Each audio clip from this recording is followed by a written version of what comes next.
Sa ulo ng mga balita sa Pangasinan. Libreng serbisyo medikal inihatid sa mga residente ng Mangaldan, Pangasinan.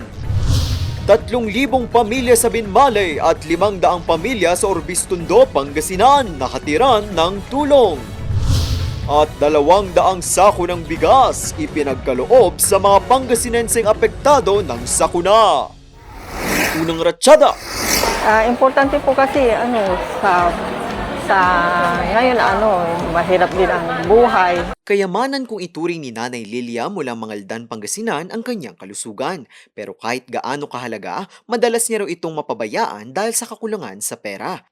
Kaya't laking pasasalamat niya sa programang Gikonsulta Plus ng Pamahalang Panlalawigan ng Pangasinan.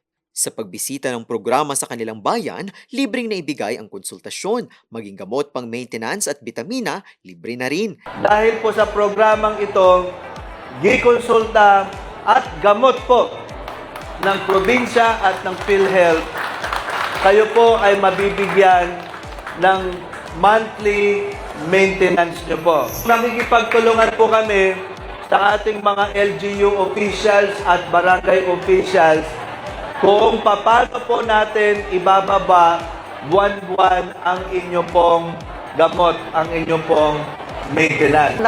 Maganda po yung ganitong programa kasi malaking tulong po na kahit wala kang pera, pwede kang magpa-check up. Nairehistro rin sila sa PhilHealth Yakap program. Medyo 2 linggo ng ulan, walang hanap buhay. Paano lang, buti na yasipan yung nagkakaroon ng ganitong pagkakataon na mabigyan niyo po kami. Bahagi ng pagpapatibay at pangangalaga sa kalusugan ng mga Pangasinense. Ito ang isa sa mga prioridad ni Governor Ramon Monmon V. Gico III na naniniwalang ang malusog na Pangasinan ay simbolo ng maunlad na Pangasinan. Patuloy ang pagbibigay ng relief assistance ng Pamahalang Panlalawigan ng Pangasinan sa pangunguna ni Governor Ramon Monmon V. Gico III sa mga pamilyang nananatiling apektado ng pagbaha dahil sa tuloy-tuloy pa ring pag-uulan. Katunayan, nasa 3,000 pamilya mula sa mga barangay ng Buenlag, San Isidro Sur, Linok, Parayaw, Santa Rosa at Gayaman sa Binmalay ang nakatanggap ng mga food pack.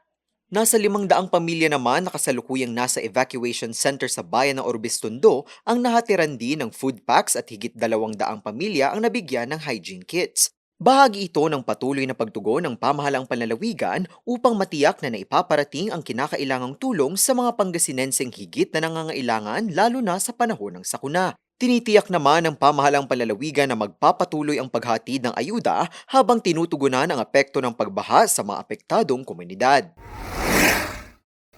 Bilang tugon sa pangangailangan ng mga kapwa Pilipino, ipinagkaloob ng Aboitiz Renewables Incorporated ang 200 sako ng tig 25 kilong bigas sa Pamahalang Panlalawigan ng Pangasinan. Ang rice donation ay layong maipaabot sa mga Pangasinenseng labis na naapektuhan ng kalamidad. Suporta rin ito ng naturang kumpanya sa mga aksyong ginagawa ng Pamahalang Panlalawigan ng Pangasinan sa pangunguna ni Governor Ramon Monmon V. Gico III na pagbibigay alalay sa mga kababayan. Inaasahang maipapamahagi ang mga donasyong ito sa iba't ibang mga parte ng lalawigan, lalo pat marami pa ring mga pamilya ang nananatili sa mga evacuation centers dahil pa rin sa hindi pa rin humuhupang epekto ng tuloy-tuloy na pag-uulan.